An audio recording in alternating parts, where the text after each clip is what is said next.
Welcome back to my channel. बच्चों, आज मैं आपको हिस्ट्री के 8th क्लास के चैप्टर नंबर 5 के क्वेश्चन आंसर्स एक्सप्लेन करूँगी। When people rebuild 1857 and after, जब लोगों ने विद्रोह किया था 1857 में और उसके बाद, तो उसके क्या क्या कारण थे और क्या क्या हुआ था। So let's start with the first questions. What, और एक बात और, फर्स्टली आप वीडियो को देख के लाइक कर दो, क्योंकि whenever you will like it will reach to more and more people. ज़्यादा से ज़्यादा लोगों के पास ये जाएगी और ज़्यादा से ज़्यादा लोग इसका फ़ायदा उठाएंगे, students specially. So what was the demand of Rani Lakshmi Bai of Jhansi that was refused by the British. Rani Lakshmi by की क्या डिमांड थी जो कि ब्रिटिशर्स ने रिफ्यूज़ कर दी थी? क्यों उनको गुस्सा था ब्रिटिशर्स पे? So Rani Lakshmi Bai of Jhansi wanted the company to recognise her adopted son as the heir to the kingdom after the death of her husband. तो रानी ये ब्रिटिशर्स जो थे उस टाइम पे क्या कर रहे थे कि ये ना धीरे धीरे जितनी भी नवाब थे, राजा थे, उनको तो उन्होंने पपट बना ही लिया था, पर इन्होंने एक और रूल बनाया था कि जिस भी राजा या नवाब का कोई अपना बच्चा नहीं होता था ना, उनको ये जो उनके किंगडम था अपने में उनको अनेक्स कर लेते थे, मिला लेते थे। तो रानी लक्ष्मी बाई जो झांसी की थी, उनके हस्बैंड की डेथ के बाद वो चाहते थे कि उनका जो अडॉप्टेड बेटा है, ठीक है, तो वो क्या बने, उसके किंगडम का उत्तराधिकारी बने उसके हस्बैंड की डेथ के बाद। तो ये रानी लक्ष्मीबाई की डिमांड थी। सो नेक्स्ट क्वेश्चन है, what did the British to do protect the interest of those who converted to Christianity. So as you all know, ये कहाँ से आए थे? ये जो ब्रिटिशर्स थे यूरोप से आए थे, और ये इनका क्या रिलीजन था? इनका क्रिश्चियनिटी रिलीजन था। और ये मतलब मोस्टली इंडिया में आके सभी लोगों से, चाहे वो हिंदू हो, सिख हो, मुस्लिम हो, अपने रिलीजन में कन्वर्ट कराना चाहते थे। So a new law was passed, एक न्यू लॉ पास हुआ to make conversion to Christianity. ज़्यादा से ज़्यादा लोगों को ये क्रिश्चियनिटी में कन्वर्स कर रहे थे, और जो कन्वर्ट हो जाता था उनके लिए ये जो रूल्स थे वो बहुत ज़्यादा फ्लेक्सिबल थे। सो कन्वर्टेड टू क्रिश्चियनिटी ईजियर, कि ये जो कन्वर्ट होना क्रिश्चियनिटी में, उन्होंने एक न्यू लॉ बनाया, वो ईजी हो गया। This law allowed an Indian, ये लॉ जो था इंडियंस को अलाउ करता था, who had converted to Christianity, जो क्रिश्चियनिटी में कन्वर्ट हो जाएगा, to inherit the property of his ancestors. तो जो उन्होंने रूल बनाया था कि एंसेस्टर की प्रॉपर्टी को भी ये अपने में मिला लेते थे, तो उन्होंने एक रूल न्यू बनाया कि जो लोग क्रिश्चियनिटी में कन्वर्ट हो जाएंगे वो उनके एंसेस्टर जो पूर्वज हैं उनकी प्रॉपर्टी को इनहेरिट नहीं करेंगे, उन पे उन लोगों का ही हक होगा जो उनके ऑनर है। सो next question, what objection did the sepoy, यहाँ पे सिपॉय बोला गया सिपाही को, ये ब्रिटिशर्स की लैंग्वेज में वो बोलते थे सिपाही को sepoy. So what objection did the sepoy have to the new cartridges that they were asked to use. तो कार्ट्रिजेस का मतलब होता है कारतूस जो होते हैं, कहते पिस्टल में एक, कहते एक लाइक कुछ गोली जैसा होता है जो कार्ट्रिजेस होता है। तो मतलब क्या न्यू सिपॉय क्यों रिफ्यूज़ किया था इसको यूज़ करने में? What objective did the sepoy have to new cartridges that they were asked to use. तो क्या उनका ऑब्जेक्टिव था, उद्देश्य था उनको यूज़ करवाने का इंडियन सोल्जर्स से। So some sepoy of the regiment at Meerut refused to do the army drill using the new cartridges which were suspected of being coated with the fat of cows and pigs। तो ये एक बात फैल गई थी regiment में, जितने भी सिपाही थे सारी जगह पे इंडियन आर्मी में, कि ये क्या कर रहे हैं ये इन्होंने जो कार्ट्रिजेज न्यू लेके आए हैं वो एक तो मुंह से छील के उनको यूज़ किया जाता था, ठीक है। सो उसमें काऊ का मांस लगा हुआ है। तो काऊ एज यू नो हिंदू धर्म में काऊ को एक गौ माता कहा जाता है, इसकी पूजा की जाती है। और जो मुस्लिम धर्म है उसमें पिग्स को कहते हैं एक गाली के रूप में, मतलब लिया जाता है पिग्स को, ठीक है। तो एक I am not using that particular word.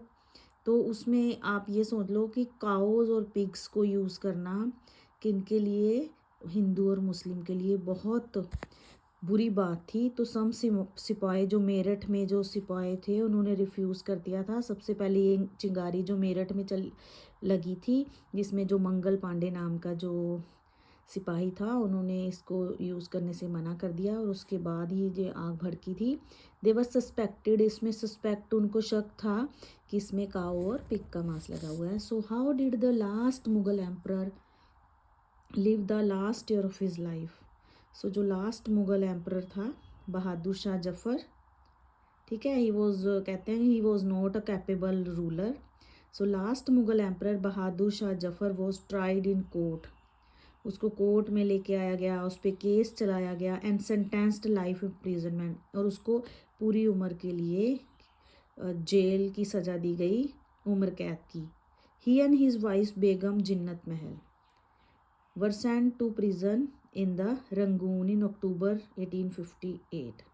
उनको रंगून की जेल में बंद कर दिया गया, उनकी वाइफ को और उनको 1858 में। Bahadur Shah Zafar died on the Rangoon jail in November 1862। वहाँ वे जिल्लत भरी ज़िंदगी जीते थे, बीमार थे, बूढ़े थे। यहाँ पे इनकी डेथ हो गई थी 1862 में। सो नेक्स्ट क्वेश्चन है, what could be the reason for confidence of British rulers about their position in India's before 1957। Indian rulers की क्या पोजीशन थी 1857। What could be the reason for confidence of Britishers, क्यों मतलब अपने कॉन्फिडेंस में लेना चाहते थे इंडियन रूलर्स को आफ्टर बिफोर में 1857। क्या पोजीशन थी उनकी, क्या वो चाहते थे।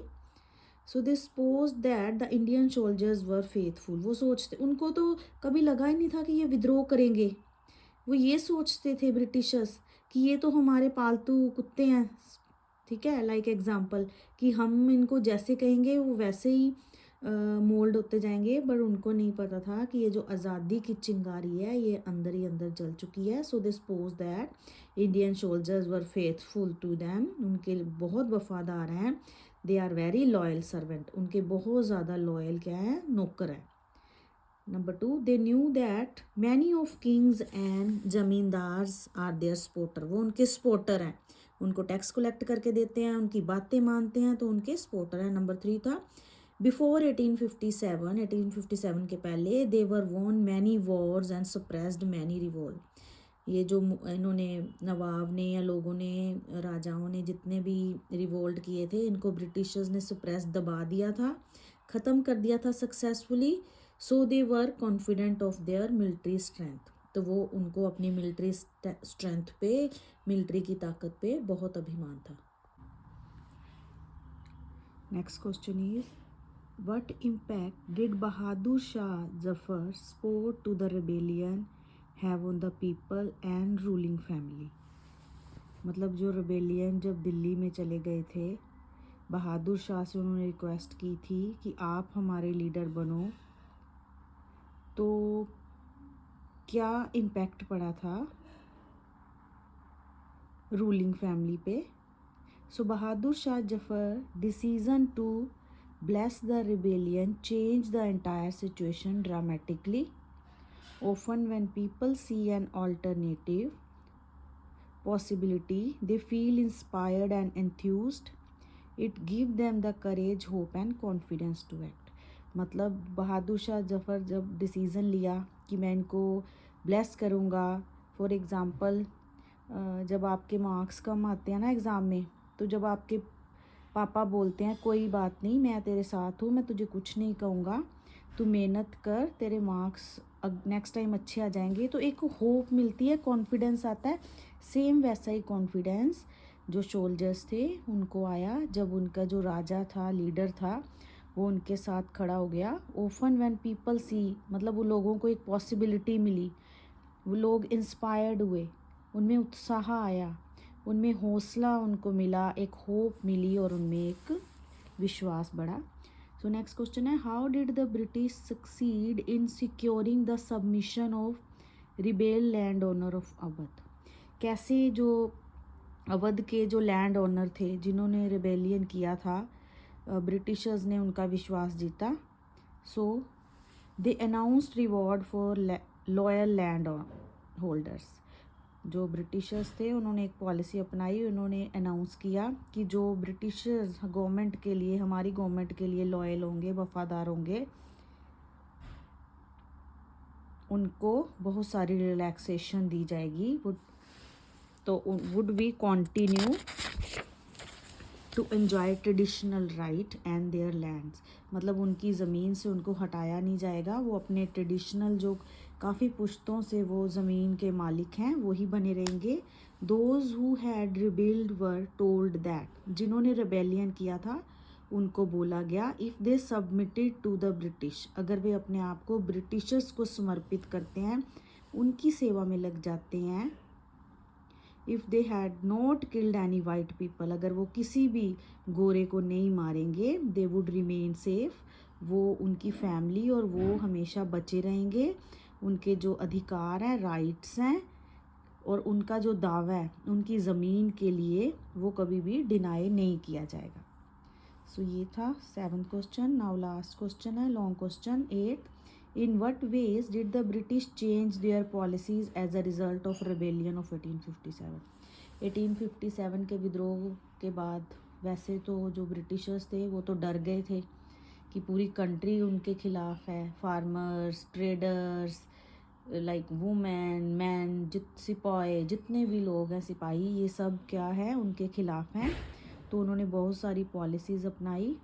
नंबर फर्स्ट है, all ruling chief of the country were assured that their territory would never be annexed. जितने भी रूलिंग चीफ थे उनको विश्वास दिलाया गया कि उनकी टेरिटरीज़ को नहीं मिलाया जाएगा ब्रिटिशर्स में, उनकी टेरिटरीज़ में। They were allowed to pass on their kingdom to their heir, वो उनको अलाउ किया गया कि वो जो उनका किंगडम है, उनकी जो ज़मीन जायदाद है, वो अपने उत्तराधिकारी को दे सकते हैं, इंक्लूडिंग अडॉप्टेड सन को भी। The British decided to respect the customary religion and social practice of people in India. So Britishers ने डिसाइड किया कि क्या करना है, जो लोगों के कस्टम्स हैं, जो रिलीजन है, जो रीति रिवाज है, उनकी रिस्पेक्ट की जाएगी। सो 4th पॉइंट है, policies were made to protect landlords and zamindar and give them security of rights. कहते बहुत सारी पॉलिसी बनाई गई कि ज़मींदारों की जो इंटरेस्ट है उनको प्रोटेक्ट करने के लिए, उनके राइट्स को प्रोटेक्ट करने के लिए, उनको सिक्योरिटी देने के लिए उनकी ज़मीन पर।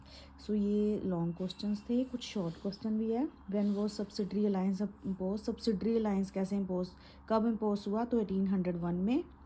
When was Awadh annexed, Awadh को कब अनेक्स किया गया, 1856 में। On what ground Awadh was annex, किस बिहाफ पे अवध को मिलाया गया, तो it was said that territory was misgoverned, Britisher ने कहा कि ये उनसे संभल नहीं रही है, मिसगवर्नड है, तो ब्रिटिश रूल की ज़रूरत है। So that's why proper administration के लिए अवध को नेक्स्ट किया गया। वाई वर द सिपाही रिल्यूक्टेंट टू सर्व ओवरसीज़, मतलब ओवरसीज़ में बाहर जो समुंदर के पार उन्होंने क्यों मना किया जाने के लिए सिपाहियों ने। So this is because those days many people in the country believe that if they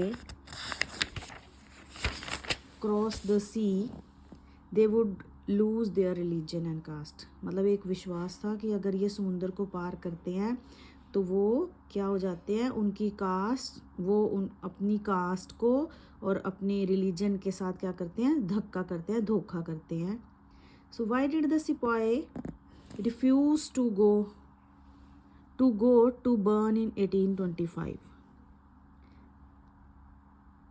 Why did Sepoy refuse to go to Burma in 1824? So due to fear of losing their religion. अपने religion को खोने के डर से वो overseas में नहीं गए, ठीक है, उन्होंने समुंदर में ट्रैवल नहीं किया.